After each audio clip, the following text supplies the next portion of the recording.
Israeli airstrikes have hit central and southern Gaza overnight, killing at least 14 people. One strike was captured by the rooftop camera where our local CBS team is based.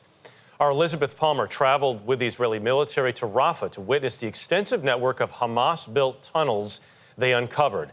Those officials reviewed our video but had no say in this report.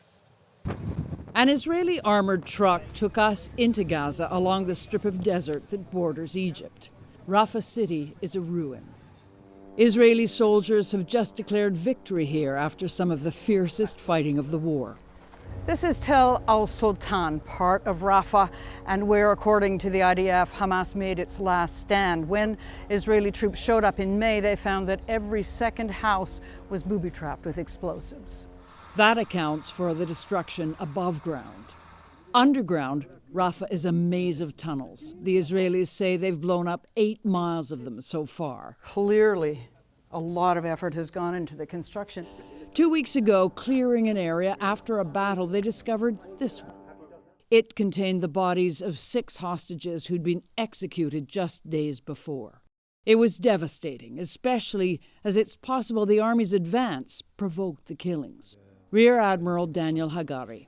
Does it change the way you operate, knowing that maybe if Israeli troops are getting close, the Hamas will be executing the remaining hostages? How do you cope with that, strategize for it? I think for 11 months we're fighting a ruthless enemy, and we have many questions and many things we need to deal with terrorists that are taking hospitals as strongholds, when terrorists are using UN facilities, when terrorists are building tunnels underneath cities, when they're embedding with civilians, and we need to make very hard decisions every day.